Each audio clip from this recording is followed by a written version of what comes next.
By the way, guys, proof positive, based on what you just saw there, the fact that those, honestly, all three targets, but the fact that the back two targets almost fell over tells me that there's more energy coming out of a 6-inch barrel on a Glock 17, because the 6-inch because it's threaded, than the, I forget what it is, in the Glock 19. And here, I'll show you. Watch.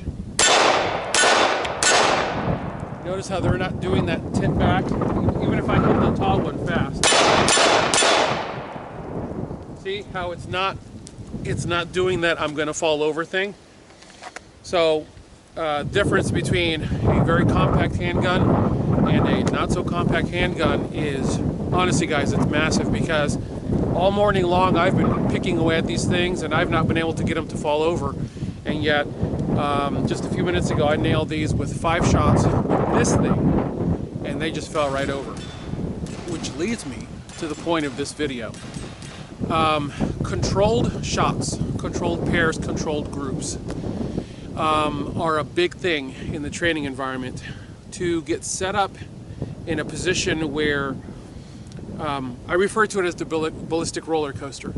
If I set up a drill that is meant to just kind of like run you in a woohoo, I refer to it as the ballistic roller coaster. What I mean by that is, I've trained at places where the last 2 or 3 drills at the end of the day, at the end of the class, were meant to just help you just sort of get your gun off. And they had no real validity, no real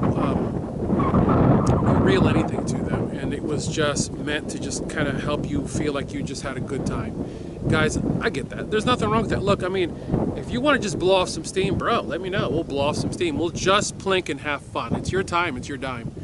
But the goal of training really ought to be a focus on learning something, because there is what I refer to as the ballistic roller coaster, which if you consider a roller coaster, right? You get on the roller coaster, you strap in, and the thing takes off, and you're like, woo! Ah! And you get to the end of the roller coaster, and you're like, oh, that was freaking awesome! But where are you? You're exactly where you started. Well, same thing. If you come out here and you just blaze off a bunch of rounds, but you only hit a quarter, if that, a quarter of what you're shooting at. Translate that to a real fight. If you have trained to blaze off a high round count, but you don't really hit anything, and your instructor, and really more importantly, your mindset isn't to say, I'm going to fire as slowly as I can. I'm going to be as accurate as I can. I'm going to make sure that every time I pull the trigger, I'm actually hitting what I'm aiming at. If that isn't your mindset, then all you're really doing is riding a ballistic roller coaster. Guys, you've heard me say this before. My focus is to help you be a better shooter, which is why I've distilled that down to saying this. My focus at Tier 1 Citizen Training is to help you realize your potential.